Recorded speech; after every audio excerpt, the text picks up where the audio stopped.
Welcome to part 6 of How the Church Started.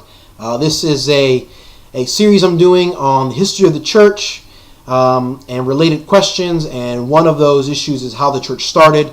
This is part 6. If you haven't seen the first 5 videos, go watch them. I answer a lot of questions, sort of how the church started and how the structure comes up.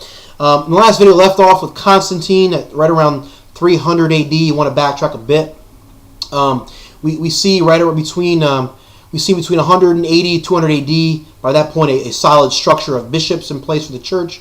And in the middle of the portion of the next century, between 225 AD and 250 AD, we see the first real semblance of disagreements between different lines of Christianity. The Roman Empire at this point was just so vastly different in culture. It was so big. It was too big. It didn't have the technology we have today. It was impossible. Communication wasn't nearly as vast, obviously, as it is today. So it was just difficult to manage a nation of this size. And the corruption was just rampant. The morality was just disgusting. There were massive problems, infighting. There were civil wars. Can you imagine if Vermont and New York, they're near each other, and they had completely different religious beliefs, completely different beliefs as to what was right or wrong. Some believed that murder wasn't wrong, some believed did, and they had different languages, completely different religions, different currencies, and they were fighting a war constantly amongst each other. But Washington, D.C. had no way to communicate back and forth effectively, and Washington was just way too corrupt to even care anyway, and you have all this infighting all around the United States. Eventually, it would fall apart, and different portions of the country would break away, different states would break away, and that's eventually what happened with the Roman Empire.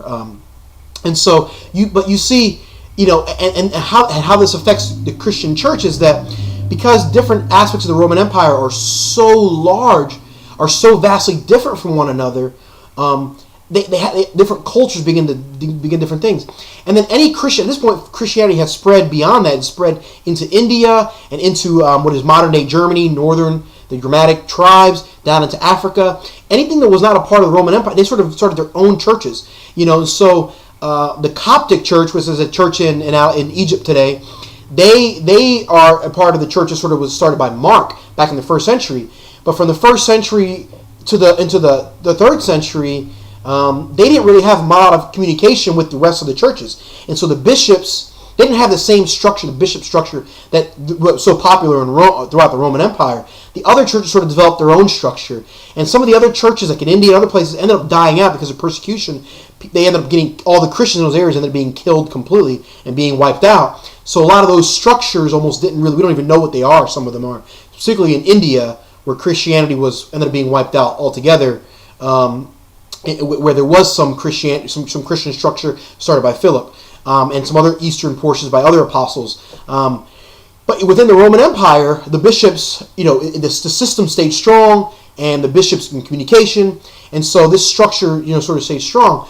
But because it became so wide, and because the persecution, in the 3rd century got so heated, it became very, very difficult for bishops to meet together from different parts of the Roman Empire. So you begin to have this breakaway where you have sort of the church at Rome and the western portion of the Roman Empire, sort of the bishops meeting together, and the eastern bishops from the eastern Roman Empire meeting together on a regular basis.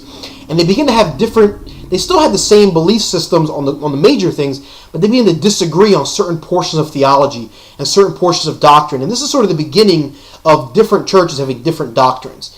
And the Eastern Roman Empire began to really move toward a much more conservative movement.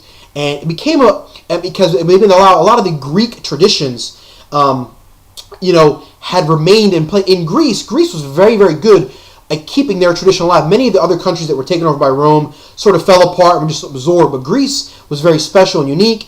And a lot of the ancient Greek traditions with the Greek gods and the Greek style of worship, the pagan worship, sort of began to infiltrate the Eastern Orthodox. And they still worshiped Jesus, and they still believed in one God, and they believed in the Bible, and they were still Christians.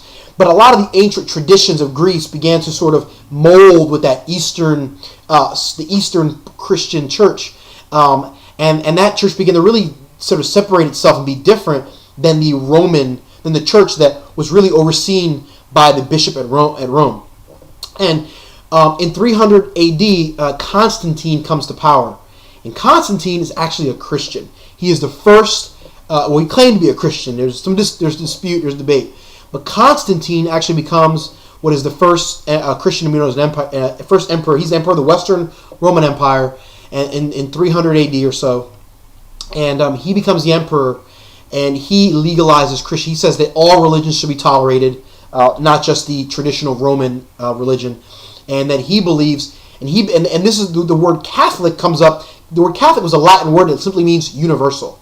And the idea was there were some Romans that began to believe right around 225 to 250, some Roman Roman governors and province leaders that were not Christians that began to believe that this religion should be universal. This Christianity thing should be for everyone. It should be Catholic. It should become a part of our culture, because look what these Christians are doing. They're so good people. They take care of the poor. They take care of the sick. They're focused on education and helping people. That if our society embraced this Christian thing, if it became Catholic, even if you're not a Christian yourself, even if you don't believe in God yourself or believe in the Christian God, but if you embraced the culture of Christianity, that Catholic universal culture, then it'd be better. And it sort of became this civil war, this political division amongst some political leaders in Rome.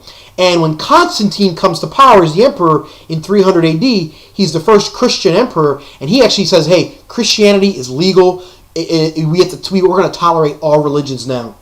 And he works with the emperor of the Eastern Roman Empire, Linnaeus, and they work together, and they issue a thing when they were in Italy in Milan called the Decree of Milan, where they allow Christianity to become legalized.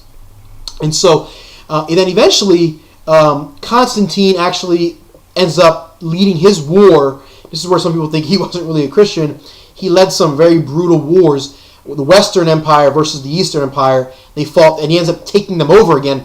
And under Constantine, the entire Roman Empire, the biggest it had ever been, the most vast it had ever been, all these different cultures, all these different religions, all these different local places that refer them to, they think they're their own country. They have their own language, their own currency, their own religion, but they're accountable and they're under the power of the Roman government and the Roman Empire. Constantine then eventually issues a decree that he calls Christianity this Catholic religion that people have been talking about for 100 years. They started talking about it, in the early 200s. This point we're in the early 300s.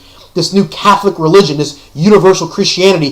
He actually made it the official church. He said this is the official church of the official religion. You can be any religion you want, but we're going to have one official religion for the entire Roman Empire. And it then became known as the Roman Catholic Church, because it was Christianity that was universal for everyone. It was under the auspices of the Bishop of Rome, and so they became the Roman Catholic Church. And the Bishop of Rome would be the guy who would be in charge of all of the churches and all of the religious factions and everything in the entire Roman Empire. And so you can see very quickly how the infrastructure of bishops in the 1st and 2nd century that developed, between 60 AD and 200 AD, very quickly became, by 300 AD, a very, very powerful political position. And when the emperor of all of Rome is saying, hey, he is basically acknowledging that the Bishop of Rome is the guy. And then the word Papa began to be called. Papa simply is a word that means father or bishop at Rome, and that was the idea. And eventually, that word Papa began to reverse or began to morph into the word Pope. And so, whoever the Bishop of Rome was would later be called the Pope, and he would be the one to oversee all of the churches in the entire Roman Empire. And you can quickly begin to see how the history of Christianity, of Catholicism, began to grow from that point. Constantine, for the most part, really tried to be a good guy. Whether he was really Christian or not, I don't really know. A lot of theologians believe that he was a really devout Christian. Some people believe that he was a fraud. At very minimum, Constantine was devout to the expansion of the religion and the religious ideas of Christianity and unifying the entire Roman Empire under this one Christian faith, this one Catholic universal faith.